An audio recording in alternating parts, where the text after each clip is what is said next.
Israel और Gaza के बीच चल रही जंग में अमेरिका के साथ ईरान की एंट्री भी हो गई है। ईरान पूरी तरह से गाजा के साथ खड़ा है। वहीं अमेरिका ने इजरायल को मदद देने का ऐलान किया है। इजरायल के ऊपर हमले के लिए हमास को ईरान का सपोर्ट मिल रहा है। हमास के प्रवक्ता गाजी अहमद ने खुद इसकी जानकारी दी है। ईरान से जो तस्वीरें सामने आ रही हैं और उसके विदेश मंत्रालय की तरफ से जो बयान जारी किया गया है, वो भी इस बात की पुष्टि करते हैं कि कहीं ना कहीं हमास को ईरान की मदद मिल रही है। ईरान और इजरायल की दुश्मनी काफी पुरानी है, जिस वजह से हमास को सपोर्ट करने की बात पर यकीन भी किया जा सकता है।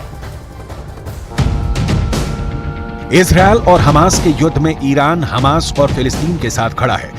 हिजबुल्लाह ने भी हमास का समर्थन किया है। कहा जा रहा है कि इस हमले की प्लानिंग बेरूत में हुई और इस पर हिजबुल्लाह ने भी हामी भरी। अमेरिकी मीडिया ने तो यहां तक दावा किया कि ईरान को हमास के प्लान की पहले से खबर थी। अमेरिकी मीडिया वॉल स्ट्रीट जर्नल ने हमास और हिजबुल्लाह के सीनियर अधिकारियों के हवाले से अपनी रिपोर्ट में दावा किया है कि ईरान के सुरक्षा अधिकारियों ने इजरायल पर हमले की प्लानिंग में हमास की मदद की थी। इसके बाद उन्होंने 2 अक्टूबर को बेरूत में एक बैठक में हमले के लिए हरी झंडी दे दी थी। इस पर्दाफाश के बाद ईरान और इजरायल के बीच तनातनी और बढ़ गई है। अगर गाजा से इजरायल की जंग और आगे बढ़ती है तो इसके तेहरान तक पहुंचने में भी देर नहीं लगेगी।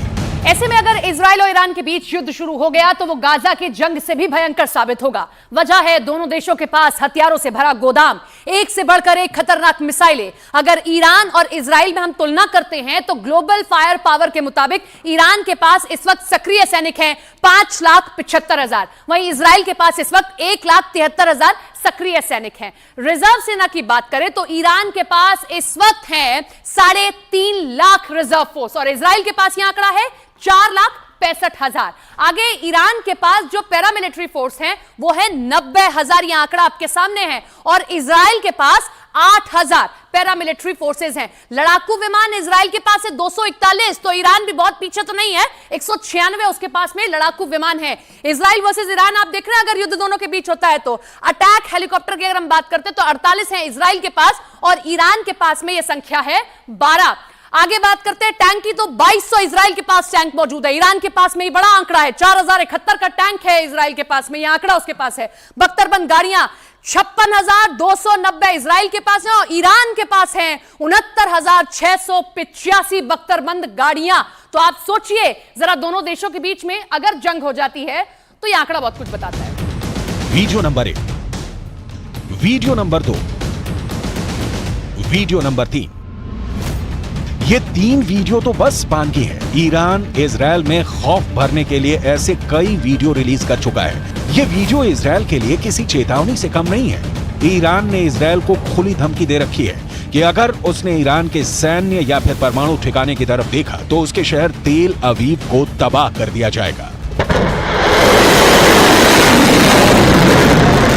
गाजा में चल रही जंग के बीच ईरान की मीडिया की तरफ से जारी किया गया ये वीडियो एक बार फिर ट्रेंड कर रहा है। वीडियो में दिखाया गया है कि कैसे ईरान की मिसाइलों ने मोर्चा संभाल रखा है। ईरान की मीडिया के मुताबिक इन मिसाइलों के निशाने पर इजरायल का तेल अवीव शहर था।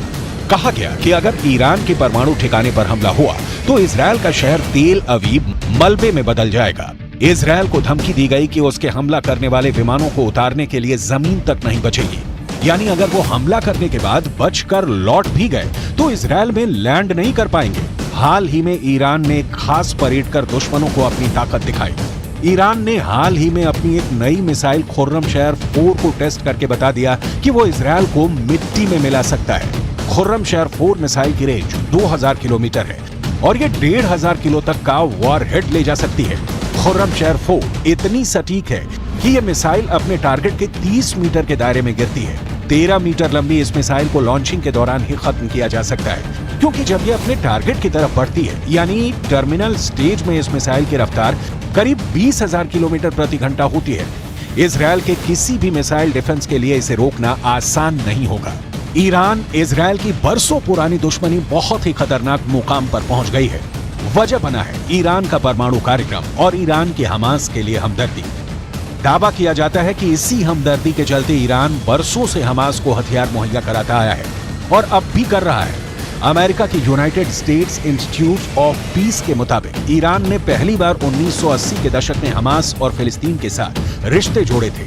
दावा किया जाता है कि उसी वक्त से ईरान हमास को धन, हथियार और ट्रेनिंग देता रहा है। ईरान ने कई तरह के रॉकेट भी हमास को ट्रांसफर किए हैं। खास तौर पर फज्र 3 और फज्र 5 रॉकेट के साथ साथ सीरिया में बने M302 भी गाजा को दिए हैं। वहीं अमेरिका मिडिल ईस्ट में इजरायल को एक बड़े सहयोगी के तौर पर देखता है। इसकी एक बड़ी वजह ईरान से निपटना भी है। अमेरिका की फॉरेन असिस्टेंस एजेंसी के मुताबिक अमेरिकी मदद से इजरायल उस इलाके में आसपास के खतरों से निपटने के लिए सैन्य बढ़त बनाए रखने में कामयाब रहता है। यही वजह है कि इस बार भी गाजा के साथ इजरायल की जंग में अमेरिका खुलकर उतर गया है। और अगर जंग आगे बढ़ी तो गाजा और इजरायल को लेकर ईरान और अमेरिका के बीच भी भिड़ंत हो सकती है।